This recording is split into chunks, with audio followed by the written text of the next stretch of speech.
सीतानाथ समारंभां श्रीरामानंदार्य मध्यमाम् अस्मदाचार्य पर्यन्तां वन्दे गुरु परम्पराम्।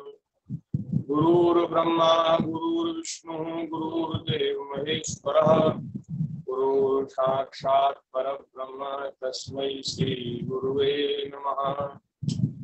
भक्त भक्त भगवंत गुरु भक्त भक्ति भगवंत गुरु चतुर्नाम बहुएक इनके पद बंधन किए नाशे विघ्न अनेक। चार जुगन में भक्त जे जिनके पद की धूल सर्व सुशिर धरिरात्यों मेरी जीवन मूल। श्री राधे जय राधे जय राधे जय जय राधे। श्री राधे जय जय राधे जय राधे जय जय राधे। श्री राधे जय राधे जय जय राधे जय जय राधे। लाल की जय। श्री वृंदावन बिहारी की जय। श्री सद्गुरु भगवान की जय। श्रीमद्भागवत महापुराण जय। श्री सुखदेव जी महाराज की जय। भगवान श्री वेद व्यास जी महाराज की जय। सब संत हरि भक्तन की गौ माता की जय। माता की जय। जय जय श्री राधे श्याम। नारायण नारायण नारायण। भक्त वांछा कल्पतरु भक्त वत्सल शरणागत वत्सल दीन बंधु दया सिंधु असंख्य कल्याण गुणगण निलय अकारण करुणा करुणालय सच्चिदानंद घन परमात्मा भगवान श्री राधा श्याम सुंदर जी की महती कृपा करुणा से हम सभी को मनुष्य जीवन का परमोत्कृष्ट लाभ सत्संग श्रीमद् भागवत जी की मंगलमयी कथा के रूप में प्राप्त हो रहा है। ठाकुर जी की बड़ी कृपा है, बड़ी करुणा है। हम सबको जीवन में जरूर सत्संग करना चाहिए। तीन चीज बड़ी दुर्लभ है, मनुष्य शरीर, मनुष्यता, मुमुक्षु मुमुक्षु मुमुक्षा। तीन चीजें दुर्लभ हैं, उसमें सबसे दुर्लभ है मनुष्यता, मनुष्य बनना।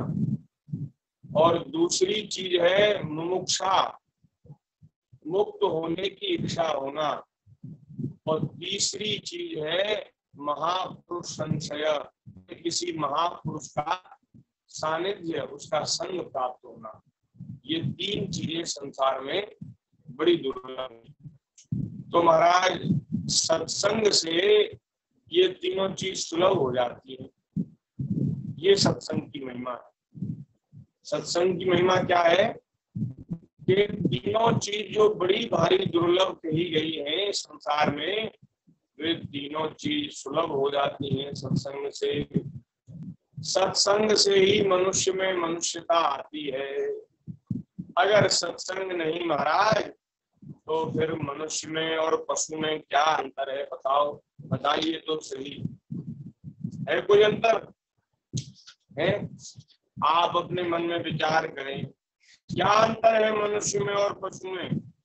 अरे जैसे हम लोग खाते पीते सोते चलते फिरते विषय भोगों का भोग करते, ऐसे ही वो भी करते हैं। उनके भी बालक बच्चे होते महाराज, और वे भी अपने बालकों के लिए भोजन की व्यवस्था जुटाते हैं। अब पढ़ाने लिखाने का तो वहाँ सिस्टम नहीं है, पढ़ाते लिखाते, पढ़ाने लिखाने की जिम्मेदारी तो हमको ही मिल गई है। और पढ़ाने के नाम पर अब तो महाराज बहुत ज्यादा नाटक हो रहे हैं। हम लोगों ने आजकल की पढ़ाई को इतना उपयोगी मान लिया है कि ये जो शिक्षा पद्धति आज की है इसको इतना उपयोगी मान लिया है कि उसके बिना तो हम जीवन की कल्पना ही नहीं करते। ऐसा लगता है बिना पढ़ाई के जो जीवन नहीं है महाराज, जैसे जल ही जीवन है ना, एक नारा है जल ही जीवन है। अब आजकल लोग कहते हैं पढ़ाई ही जीवन है, पढ़ाई के बिना तो जीवन ही नहीं है।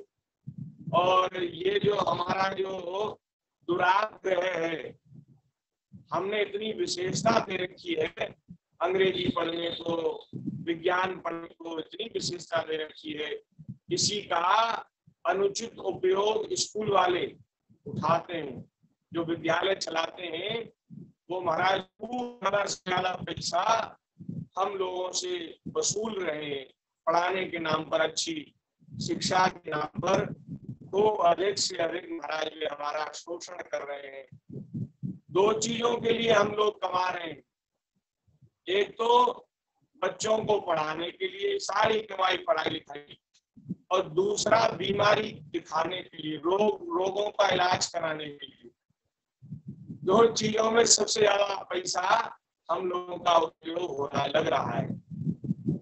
तो ये जो शिक्षा पद्धति है, वर्तमान की जो प्रणाली है, जहाँ धर्म, संस्कार, संस्कृति की जो शिक्षा है उसका बिल्कुल अभाव है, और केवल पेट भरने का धंधा सिखाने वाली है, आपको नौकर बनाने वाली शिक्षा पद्धति है आज की वर्तमान की शिक्षा प्रणाली।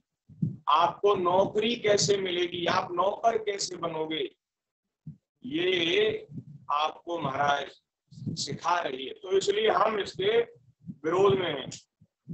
एक आदमी आपको ऐसा मिलेगा हमारे रूप में जो आज की शिक्षा प्रणाली का विरोध करता है, हमें अच्छा नहीं लगता। और इसीलिए महाराज आप भी जय हो। आप एक तो हमारा एक गुण तो हुआ, नहीं तो महाराज हम बड़े परेशान हैं, हम बड़े परेशान हैं। अब हमारी तो ऐसी सोच, ऐसी विचारधारा सोच, लेकिन हमारे जो अड़ोसी नातेदार रिश्तेदार वे कहते अरे भाई तुम तो अपने बालकों के साथ बहुत बुरा कर रहे हो, बताओ उनको पढ़ा नहीं रहे। स्कूली शिक्षा बहुत जरूरी है, पढ़ाई लिखाई, बताओ वो क्या करेंगे, कैसे करेंगे। मैं उनसे कहता हूँ मैंने कि भैया हमें नौकरी करानी नहीं है, हमें नौकर बनाना नहीं है, तो नौकरी कराने इसलिए हम हमें नहीं पढ़ाना। और ये जो बोले भाई लोग कहते हैं महाराज ये जो बोले आप कथा भागवत कहते हो, ये भी तो बोले ये सिखाना है। हम जैसे कथा भागवत कहते हैं, अपना ब्राह्मण का जो धर्म है पांडित्य, और उसको मैंने कहा कहीं गुरुकुल में रहकर के सीखेगा, उसको सीख लेगा, लेकिन स्कूल नहीं भेजेंगे। और अब चलो बेटे की बात, अब बोले बेटियों को क्यों नहीं पढ़ाते, बेटियों को भी पंडित बनाओगे, बेटियों को भी व्यास बनाओ, बोले नहीं, कन्याओं के लिए, स्त्रियों के लिए वेद अध्ययन वर्जित है, और कथा भागवत कहना, व्यास गद्दी पे बैठना ये भी वर्जित है, इसलिए इनको नहीं बनाएंगे। तो इनका क्या, बोले इनको तो पढ़ाओ स्कूल में। तो बोले भैया हमें क्यों पढ़ाने, स्कूली शिक्षा नौकर बनाने वाली है, नौकरी दिलाने वाली है, और हमें नौकरी करानी नहीं, करनी नहीं, तो हम क्यों पढ़ावे। जो इनके लिए बहुत आवश्यक है, जो अत्यधिक उपयोगी इनके जीवन में है, ऐसी शिक्षा, ऐसे संस्कार हम देने का प्रयास करेंगे। और इतना ज्ञान, अक्षर का ज्ञान इतना भगवान की दया से कराएंगे, प्रयास करेंगे कराने का, जिससे रामचरितमानस पढ़ सकें, मानस जी को पढ़ सकें, और बस ये अक्षर ज्ञान हो जाए, अपना नाम लिख लें, कोई बात पढ़ लें, और रामचरितमानस की पोथी पढ़ लें, जिससे सत्संग जीवन में समय मिलता है। और बाकी हमें स्कूल में नहीं पढ़ाना लिखाना। तो अब लोग महाराज बड़े परेशान करते हैं, नए नए नाटक लोगों के समझते ही नहीं है कोई। तो अब ये एक जिम्मेदारी हमारी और बढ़ गई। हम लोग सोचते हैं कि बिना पढ़ाई लिखाई के तो क्या होगा, दुनिया कितनी आगे निकल रही है, ये दुनिया नरकों की दौड़ में, नरकों की ओर, घोर नरकों में ये सब लोग जा रहे हैं। नरकों के द्वार पड़े भरे पड़े हैं रास्ते, और उस दौड़ में लोग चाहते हैं कि सब दौड़े, भाई जहां सब दौड़ रहे हैं भाई हम भी दौड़े। तो भैया हम इस संसार की दौड़ से अलग हैं, हम तो साइड में खड़े हैं। लोग दौड़ रहे हैं, उनको देख रहे हैं, हम उन दौड़ में शामिल नहीं, हम तो बगल में खड़े हुए, हमने मार्ग ही छोड़ दिया। सच्ची बात बताएं तो हमने संसार की ओर बिल्कुल पीठ कर ली। जो लोग की बात है, जो संसार के व्यवहार की बात है, वो अब हमारी दृष्टि में गुरु कृपा से, ठाकुर जी कृपा से नहीं है। केवल परमार्थिक दृष्टि है कि जीवन के बाद क्या है।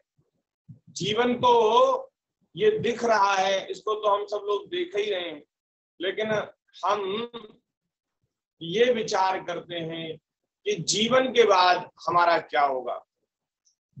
ये मनुष्य शरीर इतने सौभाग्य से मिला, कहीं ये व्यर्थ ना हो जाए।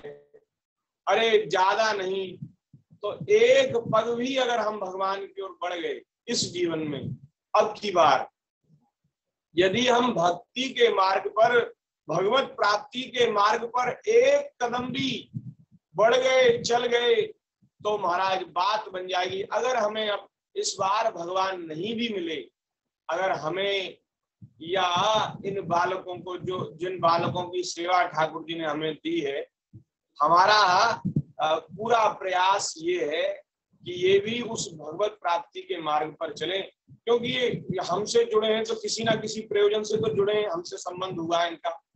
ये भी कोई भाग्यवान, कोई संस्कारी जीव होंगे, कोई पूर्व का ऐसा प्रारब्ध होगा जो हम जैसे बेकार आदमी के पल्ले पड़े हैं, मतलब हमारी सोच ऐसी, तो हम जैसी विचारधारा के हैं, तो उस विचारधारा में इनका भी कोई ऐसा प्रारब्ध होगा जो इनका विचार ऐसा रहा होगा कभी, इसलिए हमसे जुड़े हैं।